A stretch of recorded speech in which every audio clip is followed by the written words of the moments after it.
Hi friends, I am Koda Boy.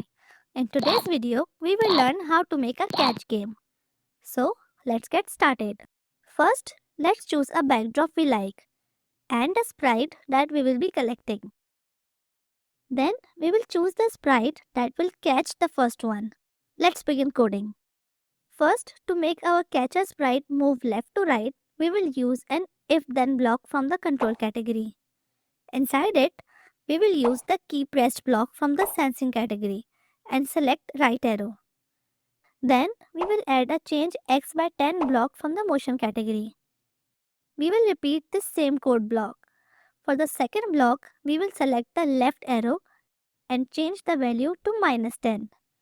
This means pressing the right arrow key will move our sprite to the right and pressing the left arrow key will move it to the left.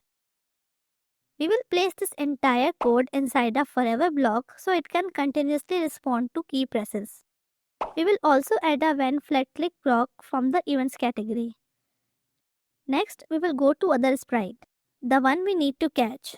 First, we need it to fall from the random position. We will use the go to random position block from the motion category.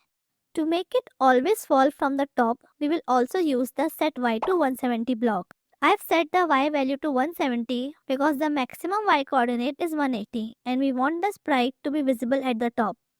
To better understand the coordinates, you can watch these two videos. We will put this under a when flat click block. To make it fall, we will use the change y block and set the value to -5 to make it move downwards. We will place this inside a forever loop so the value keeps decreasing and the sprite falls, but stops when it reaches the bottom. To make it fall again from the top after it reaches the bottom, we will add an if-then block. Inside it, we will use the less than operator from the operators category. We will check if the sprite's y position is less than -170. We will use the y position block from the motion category and set the value to -170. Then we will add go to random position and set y2 block inside the if then block and set the value of y to 170. We will place this entire code under the forever loop. So whenever the sprite reaches the bottom, it reappears at the top in a random x position and then falls. Add when flat click code block at the start.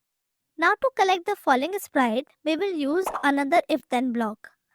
Inside it, we will use the touching block from the sensing category and select our catcher sprite.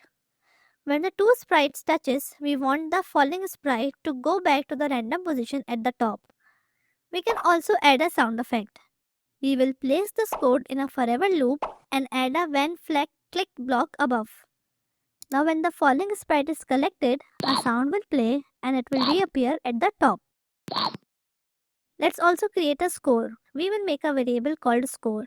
After the sound block, we will add a change score by 1 block. We will also add a set score to 0 block at the beginning of the game to reset the score every time. Let's play it.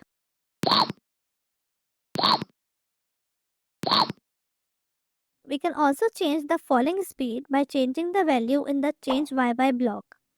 For example, changing it to -8 will make the sprite fall faster. We can make this game even more interesting. Let's add another falling sprite. We can copy all the code from the first sprite and paste it to the new one. And this time, instead of increasing the score, we will decrease it by changing the value to -1 in the change score by block.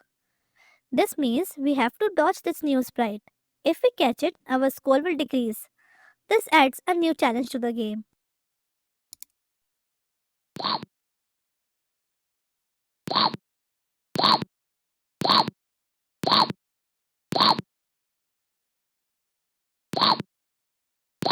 So friends, is it an interesting game? You can make it even more challenging and play with your friends. Keep learning and enjoying, and I will see you in the next video.